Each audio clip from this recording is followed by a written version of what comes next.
Good evening, everybody, and welcome to Shanghai. Welcome to China Europe International Business School. My name is James Kent. I work in the Admissions and Marketing Office, responsible for the MBA program. You're joining us here because it's quite a special day on campus. It's the second annual China Enterprise Forum that gives our MBA students and alumni the chance to interact and connect with some very exciting Chinese companies, some growing rapidly, some going global. So we have today 14 companies that have just finished the presentation part of today, and then we actually have outside today a networking session that gives our students and alumni the chance to discuss in further detail some business strategies, the workplace culture, and also some career opportunities to join these companies. First of all, maybe we can have a quick chat with Mr. Liu Tong. Thank you very much for your time today and your presentation.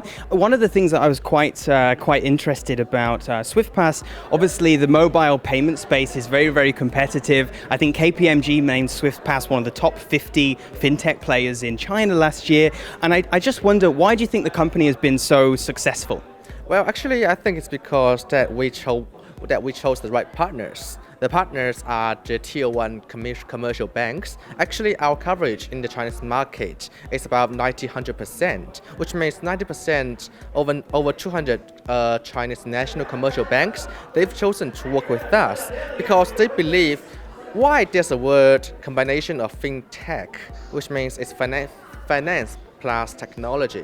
Actually, while SwiftPass here, we represent the power of technology, and we found the banks are the best partners that we can work with to perfectly deliver our solutions and the financial services to the customers, regardless they are big corporations or small individuals. Fantastic. So relationships with the banks, super important to the progress of the company. Now, your job title, VP of International Business, sounds a very exciting role, but obviously to make any company expand internationally, a lot of challenges. What would be the one lesson that you would pass along to, say, our MBAs or alumni that would like to do a similar role? Well, I think there are actually several challenges. The first thing is how quick we can convert a typical Chinese fintech company to an international company. And then from another aspect is when it comes to the product and technology aspect, how quick and how good we can do the localization. Because to expand our business to some other countries, we must sincerely, fully respect the local market, the local compliance, local regulations, and the local people, and also our local partners as a fintech company. Yes. Okay, thank you very much. Thank you very much for your time and for joining us on campus today, Liu Tong. A pleasure. Thank you. Okay, thank you. Enjoy your evening. Take care.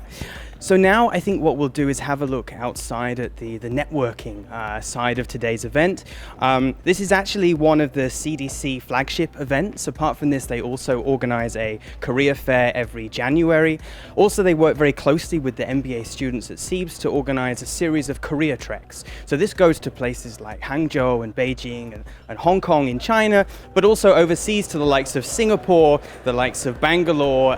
They've been to Seattle recently. So there's a lot going on. As we kind of turn the corner now, you can join us for the networking side. You see, it's a lot of lively events. We've just had the presentation side, and now what we're doing is really kind of giving students the opportunity to interact with the HR leaders of the company. So I think what we'll do is try and have a quick word with Mr. Gary Wong.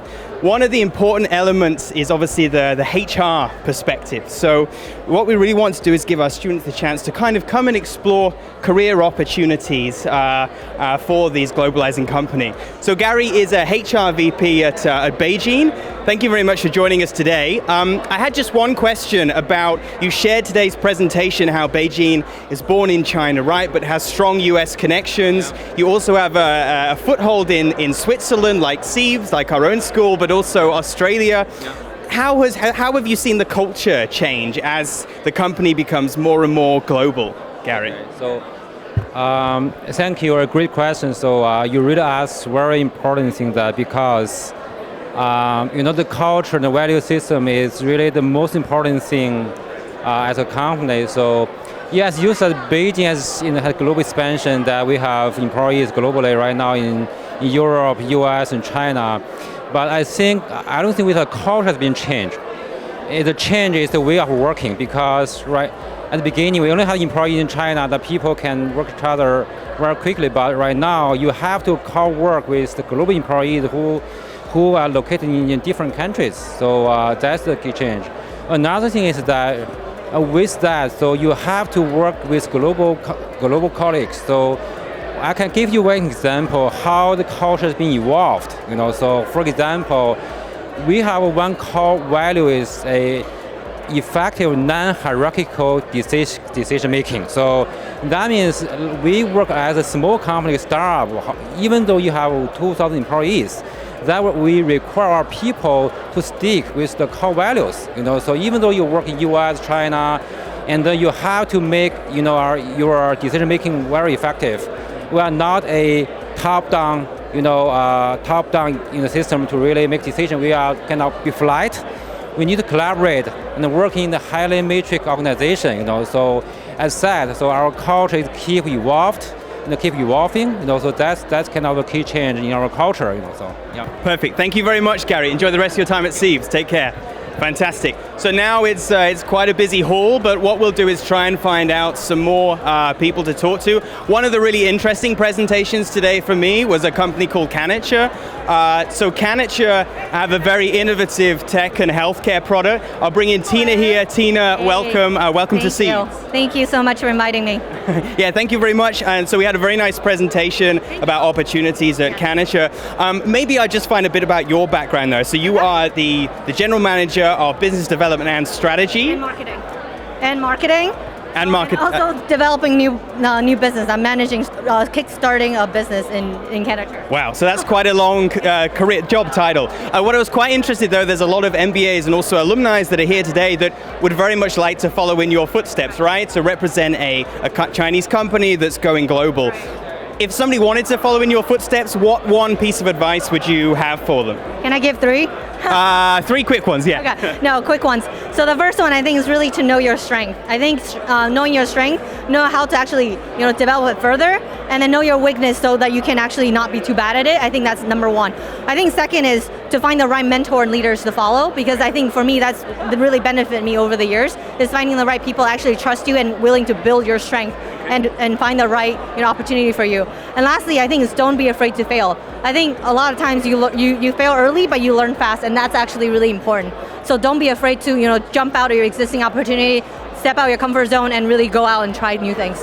Okay, great, and maybe that leads us to the next question actually. So reading a lot, and you mentioned in your presentation today about the global expansion of Canature, particularly exciting obviously the development in the US. What, without sharing too many trade secrets, what's next for the company? No, so I think for our company, the mission is really to bring healthy water anytime, anywhere, and that really has a lot of sort of meaning behind it. It's not just about the location and the geography, but also the application of it. So we're looking into really strengthening our presence globally, not just in the US, but also in Europe, Southeast Asia, other parts, developing countries. We're looking to investing different companies, and really, I think it's 2 things. One is more about technology, and one is more about presence in channels. So making sure that we can fulfill our mission, which is healthy water anytime, anywhere, and do anything that helps us to get there. Wonderful. Thank you very much for your insights. You're very busy, so I'll let you go. Tina, a pleasure. Thank you. Enjoy your time at CEIBS. Okay, fantastic.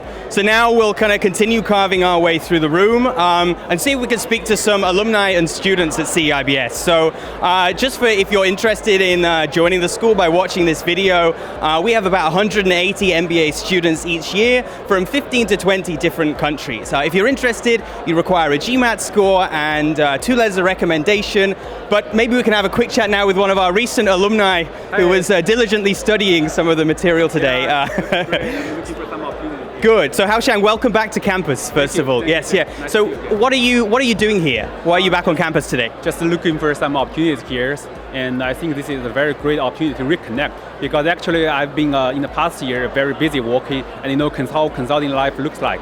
And now today I think it's so great opportunity that I reconnect with the CEIBS, because I think CEIBS is a lifetime platform and lifetime connection, not only in terms of the career, but also in terms of a lot of personal connection here. So I think in the past year, I've been kind of losing the connection between the school and me. And I think actually 2 weeks ago, we've just participated in the 1-year graduation ceremony. So I think right now it is the right moment to reconnect with the school, reconnect with everyone here, and see so many familiars around, and it's so happy. And also for me personally, to this event, I think it is a great opportunity to open an eye on the market, to see how everyone looks like, to how the other industries are performing, and maybe what is their value proposition, what is their potential talent acquisition standards, something like that. That will help me to further develop in the next stage. Right. So yeah, that brings me on to my next question. I mean, why is it important for alumni to kind of keep a finger on the pulse of some of China's rapidly growing companies, like some of the ones that we've heard about today? Yes, I think this is a good question because the Chinese enterprise here is so many.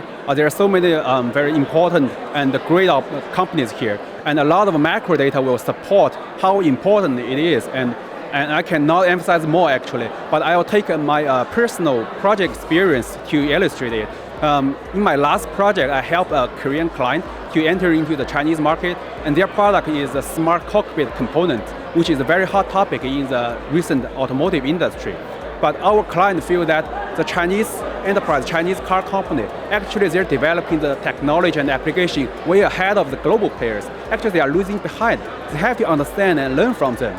So this brings me to the concern that how can I help the future of my client to enter into the Chinese market? So all these Chinese enterprises here are among the best of all the Chinese companies here. I have to learn from them, see how they are developing, what is their strategy, what is their value proposition, that maybe I can help my future potential client better enter into the Chinese market. Just my personal experience. Got it. Said like a true consultant. Thank you for your time, Hao Shang. Yeah, welcome back to campus anytime. Perfect. So now I think we'll carry on, see if we can find maybe one more student. But the companies that we spoke to today, it just represents a small sample that are here today. So we have 14 companies, some global names that you might be familiar with, the likes of Tinyao, the likes of Oppo, also Fosun, and they will have the opportunity to speak with our students. But Manoj, thank you for joining us. Yes, yeah, good evening. So how did you find today? What would you say was the kind of the biggest takeaway from the sharing presentations today? James, I just can't tell you how amazed I am by the robustness of the Chinese economy. You either have world leaders or path breakers, and the way they coexist, it's been 9 months of my stay here, and every day I'm seeing something new. So yeah, I just can't help myself being amazed. That's being in China for you. Yeah, the other question I had was, obviously for international students or MBAs, there are opportunities to explore with multinational companies, say in China or in APAC region, but also globalizing Chinese companies like you saw today. How do you kind of evaluate those two types of opportunities? See, what we have been reading in these 9 months, we have been trying to understand that China is on the cusp of a major transformation. It is on the cusp of being a world leader. And there you have these Chinese companies trying to establish their footprint in the world. So yeah, it is very dynamic. See, the major MNCs or the world leading companies for now are more structured event, but the dynamism in the Chinese companies are so infectious. I tell you, I'm already working in a Chinese local company here, and you're amazed by the amount of flexibility, the amount of innovativeness that they nurture here. I'm just so amazed. Fantastic. Thank you very much for your insights, Manoj. Enjoy the rest of your evening, and best of luck with exams. Okay, take care. So that kind of wraps up our presence here today. As I say, this is just one of the many events that the Career Development Center hosts for CEIBS. If you're interested in exploring further opportunities with Chinese companies going global or even multinationals that are here, please feel free to reach out to the MBA admissions office. We'll be happy to chat. Thanks again for joining us, and goodbye.